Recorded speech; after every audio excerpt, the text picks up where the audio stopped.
Colonial transformations. Actually, colonial transformation is a kind of a different experience for most of these Asian, African, and Latin American countries in the world. These countries were subject by several European countries in a period in which all these countries had very traditional, primitive, underdeveloped social system.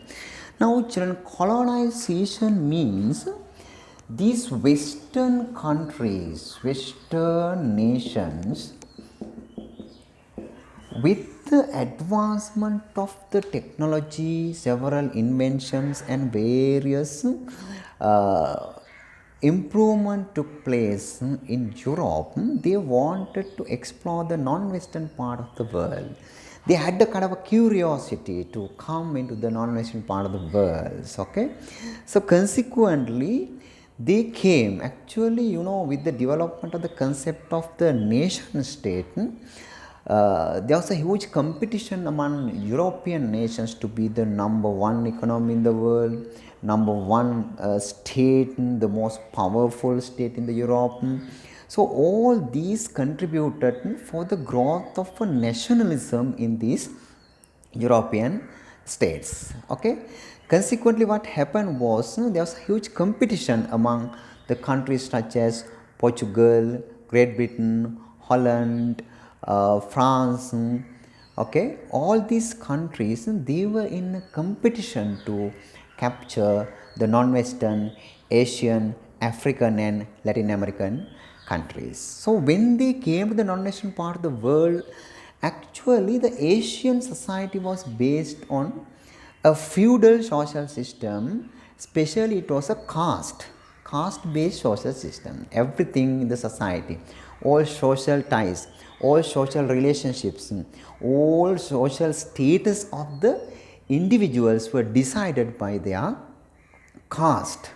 They were kind of ascribed status they were having, understand. And when it comes to the African and Latin American countries, all the status of the society were based on, the entire society was based on tribal relations. The people were organized around a leadership of a very powerful tribal leader, understand. So once the British came here, British and all other Western nations came to these non-Western parts, they wanted to break down these caste and tribal ties, relationships, and to introduce their own systems by force in this country. So this is one of the major feature of this colonial rule. Okay, they came here not for anything else but for earning a huge profit. Their major intention was to maximize their profit in these countries. So consequently they started various cultivations in our country: tea, coconut, cocoa, coffee. Actually coconut cultivation was already there in Sri Lanka. Several other crops they tested in these countries in order to cultivate them as large scale commercial crops. So Sri Lanka experienced the rule of three Western nations. One is Portuguese, Dutch, and the British, and the most effective because the Portuguese and Dutch were ruling only the coastal part of the country. But after 1815, actually what happened was the entire island became a British colony, and from 1815 to 1948 they were ruling the country. It was a period of 133 years that they were ruling this country. So colonial transformations mean actually during this period 133 years the entire socio-economic, political, social sector of the country experienced a significant transformations or a change. So we call it as the colonial transformations. Every sector experienced a huge, considerable, significant change. So here there are actually two type of changes.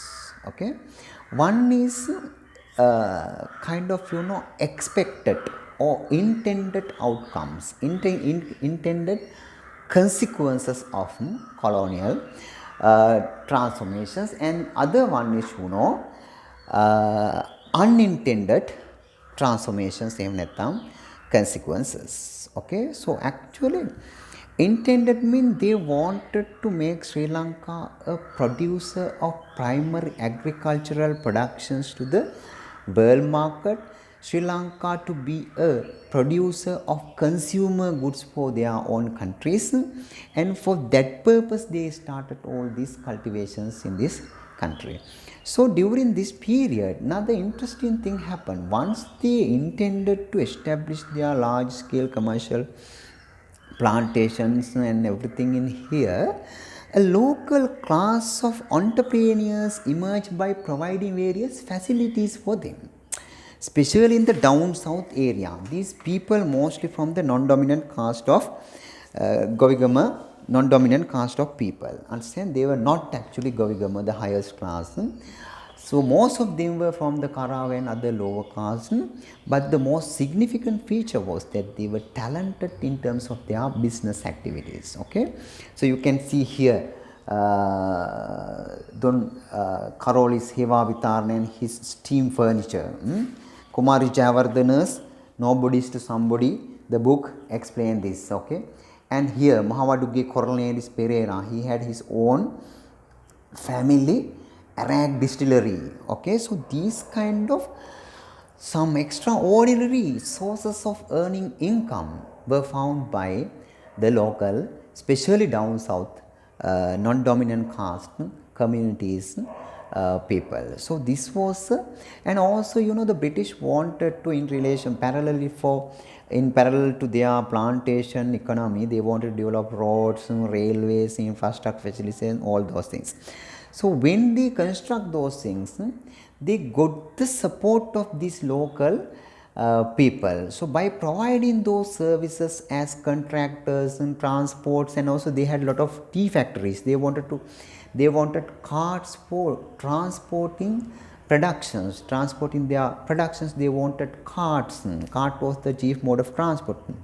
All these things were provided by the local businessmen. So consequently what happened, a local class of entrepreneurs, a local class of businessmen emerged, especially in down south in Sri Lanka. So this is called one of the major unintended consequences of the British rule in Sri Lanka. So the intended consequences, expected consequences were making Sri Lanka a profit making colony and getting her to produce tea, rubber and various other productions for their markets, and also to sell their productions back to our colonies. Unintended result was that our countries lot of entrepreneurs, which means that down south, especially down south, entrepreneurs engage in all these processes of productions and business activities. So they modernize actually the entire society by introducing this system. Here the most important government reform was Colebrook and Cameron reform. So Colebrook and Cameron Commission came to Sri Lanka in 1833, and it's they who introduced all these new economic, socio and political policies. Mainly due to their reforms, only these all changes took place in this Sri Lankan society, especially abolition of Rajakari system and also creating a market for land in throughout the country by allowing any individuals to buy any lands from any part of the country. So all these new reforms of Colebrook commissions resulted in making a kind of a commercial economy in the country, and the people were also adapted to that systems in that way. So you must understand that the consequences of colonial transformation was that basically Colebrook Cameron commissions resulted in three major reforms in this country, three major outcomes, three major results of Colebrook Cameron reform was that one is transforming or changing a feudal social system into a capitalist socialist system, a backward social system into a modernized social system, a monarchical government system into a democratic government system. These three major consequences were there because of Colebrook-Cameron reforms introduced in 1833,